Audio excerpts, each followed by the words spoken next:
The year was 2000, summer to be exact, and my 16-year-old self was hanging out with my friends, chilling at the local mall, and playing the hell out of my PlayStation, especially RPGs from the cornucopia that is Squaresoft, right before they went bankrupt from a certain movie and had to merge with Enix. Well, the reason I'm bringing all this up is that during the summer of 2000, Squaresoft held a promotional event entitled the Summer of Adventure that saw the releases of some of their biggest titles at the time, like Legend of Mana and the highly anticipated Chrono Cross.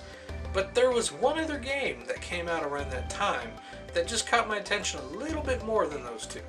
Even more so when I got to play a demo of it on one of those fancy Squaresoft demo discs.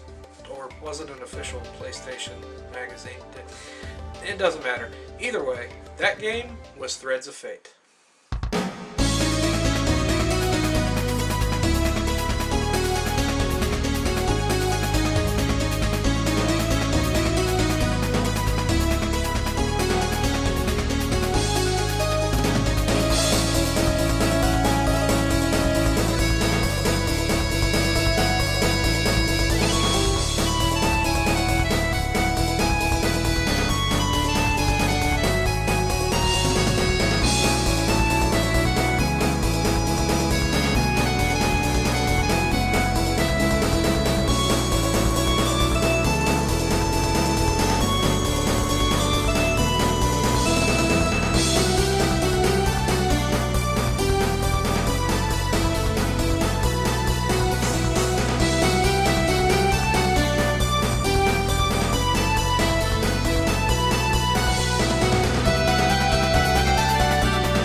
When you start up Threads of Fate, you must first choose which of the two main characters you want to start with first, each bringing a different side to the overall plot.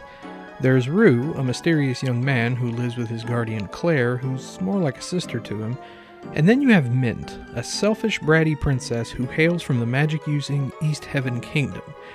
These two are searching for a powerful relic called, well, the Relic. Well, for now anyway. Which is said to grant the wishes of whoever finds it, with each character having their own reasons for obtaining it. Mint wishes to acquire the relic to achieve world domination and exact revenge on her younger sister Maya for taking her spot on the throne after the council threw her snobby ass off, causing her to run away. Rue's reasonings, however, are a bit more sincere. 3 years ago, he and Claire were attacked by a strange being known only as the Arm of Death, who murders Claire right in front of Rue. He hopes that with the power of the relic, he can bring Claire back to life. What these two don't realize yet is that there's more at stake involving the relic than they could possibly imagine. As far as the story goes as a whole, it's the same cliche stuff you've seen in games of that type. But with Threads of Fate, it actually works for it, because it's going for a more light-hearted approach with hints of dark tones here and there for taste. However, since we're talking about two different characters with different personalities and goals, I feel I should talk about them separately apart from the main storyline. Rue's tale is about regaining a part of himself that was tragically taken from him. No matter if by achieving his goal the world can be destroyed and millions of lives instantly wiped out, Rue's mission is clear. This story is identifiable to the player because all of us would jump at the chance if we knew there was a way to bring back someone close to us that helped you feel more human, especially in Rue's case. But perhaps I've said too much, as his discovery is one you'll want to experience yourself. Mint, on the other hand, is kind of a bitch. Now I know that her story and character is meant to be more hilarious and lighthearted, a contrast to the more serious tone of Rue's campaign. But no matter how much I tried, I found her to be an obnoxious character, making her campaign feel more like a chore to get through than actually having fun. Hell, the way the characters interact with Rue in her game make you feel even more sympathetic towards him, wanting you to just play his game instead. Take a look at these two scenes and you'll see what I mean.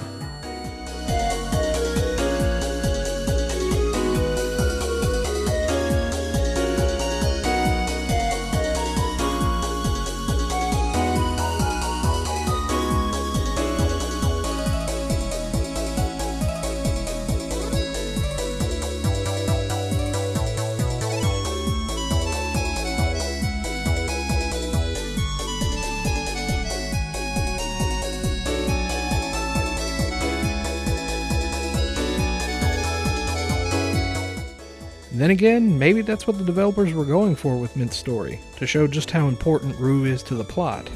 The gameplay of Threads of Fate has been described as an action RPG, but I like to think of it more as a platformer RPG, like if you were to put stats and whatnot in a Mario game. Oh, wait a minute. Regardless of who you play as, you start off in the city of Corona, which serves as your hub. Here you can rest and save at the inn for free, or pay 500 gold and stay in the hotel and randomly get a free item. Head to the 2 shops and purchase stat bonuses and upgrades, donating money to the church and receiving gifts, and having a drink at the bar. You can also visit the lakeside area and challenge the Lone Swordsman Rod for some extra cash. Lastly, there's the home of the researcher Klaus and his family, where you mostly go to keep the plot going.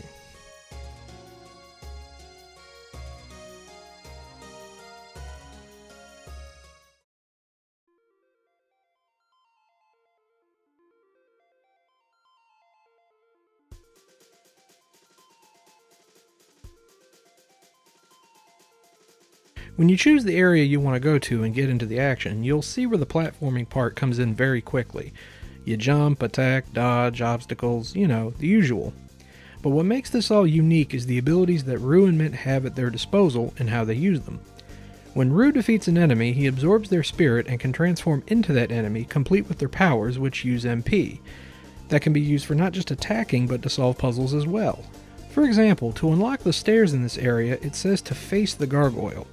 Rue must transform into a gargoyle and face the statue of one to open the way. However, you can only have up to 4 forms at one time, meaning if you pick up a new one, the least one used is erased. In Mint's case, she has magic on her side, which is split into colors and effects. Colors represent different elements, such as red for fire, blue for water, green for wind, and so on, whereas effects change up the spell. For example, white magic with the normal effect lets Mint shoot rapid-fire blasts, but with the wide effect it becomes a 5-way shot. By combining different colors and effects you obtain along the way, you can unleash some very powerful magic. Now, obviously Mint can't transform like Rue to solve puzzles, so things are a bit different. Let's go back to that gargoyle puzzle. When it says to face the gargoyle, in Mint's case it means to actually face and defeat them to open the stairs. Now, you would think in an RPG of any kind that you would have weapons, armor, and items to help raise your stats and heal you, right? Well, Threads of Fate gets that part mostly correct. When it comes to raising HP, you can buy boosts, although they're a bit on the pricey side. The default way is to get hit a lot. Yeah, your HP raises up by getting smacked around.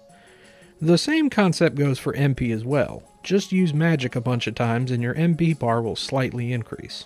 Now, there are no weapons to obtain, but you can buy armor pieces to increase your attack and defense, as well as buying the boosts at the shop. As for items to refill HP and MP, there are none. Well, sort of. You can refill your health in the town at the aforementioned inn and hotel, as well as some HP spots in the stages. Enemies do drop potions to slightly refill your meters also, or if you're Mint, you can also melee enemies to refill the MP as well. But you can't stock up potions to use in the battlefield, meaning if you die, it's game over. Which is kind of an odd choice, but it leads into another odd one. When you game over, you have the choice to head back to town, meaning you have to restart the stage, or if you have a coin, continue right where you left off. There are 4 types of coins, each refilling a certain amount of MP.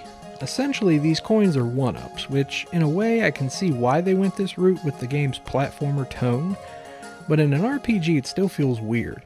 While we're still on the topic of odd and possibly annoying things, the game's auto-target/attack can mess up your jumps, causing you to take damage, and in a game where jumps need to be precise, that's a no-no. Take for example this part here. Because Rue stops mid-jump while attacking, he'll fall straight down or land the jump only to slightly twitch and fall off, leading to total frustration.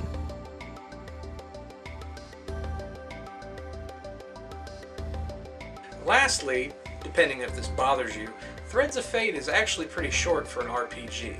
It took me about 15 to 20 hours to successfully complete both Rue and Mint's campaigns. Personally, Despite the lack of a difficulty option, I think this is an okay length for a game like this. However, for you hardcore RPG purists, you might find this a bit of a cakewalk, especially with some of the boss fights being a total breeze to get through. When you look back at Threads of Fate, the graphics are nice for the time. Nice. Nice. Not thrilling, but nice. The environments are visually appealing, from bright and colorful, like the forest and Mel's Altair, to dark and moody, like the Ghost Temple. The characters may have a bit of a blocky appearance, but the facial animations are well done, expressing all of their emotions, being that there is no spoken dialogue in the game. As a Square game, though, I can't help but feel that it's not their best work, considering that Final Fantasy IX had already been out, and those graphics were really good. The soundtrack, however, is truthfully one of the best I've ever heard on PlayStation, or on any system for that matter. Composer Junya Nakano composed a very compelling soundtrack with songs ranging from cheery pop-like tunes, blues, rock, as well as some darker pieces as well. It's good enough to put on your audio device of choice and listen to throughout your day.